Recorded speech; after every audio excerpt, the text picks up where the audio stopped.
faraxsanaa arrinta shidaalka iyo serfeyga ay sameynayaan oo runtii dadka reer miyiga ay ka cawdeen dhulka ay marayaan cagafyada iyo haddii ay jirto waxoogaa iyo shaqooyinka ee muxuu ahaayay tuulooyinka kaleba la siiyey inay iyaguna helaan arrintaa waanu dhammaynay annaga iyo shirkadii labada shirkadood waanu ka wada hadalnay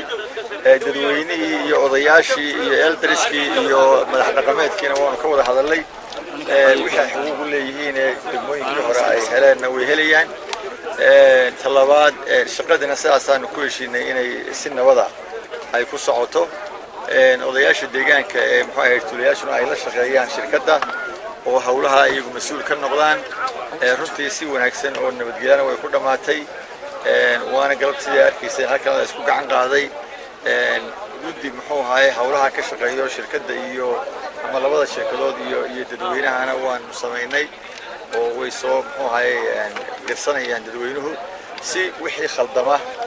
markiiba loo xalliyo oo odayaashaas ay la shaqeeyaan shirkadda iyo wacyigelintan ay ka qayb qaataan marka runtii aad iyo aad baan ugu faraxsanahay sida wanaagsan ee loogu heshiiyey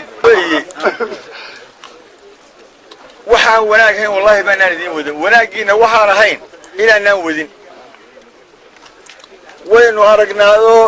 dhulkan waxaynu ku aamanayn ama aynu joognay muddo dhowr iyo 20 awoow waynu ku noolayn nimco badan baa hoostiisa ku jirta baa la yidhi maanta inoogu soo dhowaatay sida carabta aan maqashay iyo khaliijiyiinta ee hablahooda marka la guursanayo laga bixiyo dayuuradaha kuweynina ariga laga bixiya malaa'ikii lama bixiye isku timid waxaan uga mahad celinayaa sida fiican ee hawshan u dhamaatay guud ahaan waxaan ku dardaarayaa dadweynaha gobolka Togdheer ilaalinta nabadgelyada waxaan ka socdaa shirkadda Galal Energy la yiraahdo hawshu maalmay naga yara taagnay waxaan si ilaahay mahadiye inay maanta bilaabmatay tani wasiirka iyo wasiir maxamed xaashi waxaanu ila waliye og kayay baanu ahayn hawsha xaqaasuna way noo soo dhamaatay tana waxay si fiican bay ku dhamaatay shidaalka ka qodaya millions of dollars doonaya inuu geliyo halka dhulka aynu joogno de waxa uu gelinaya waxan waa wax uu og yahay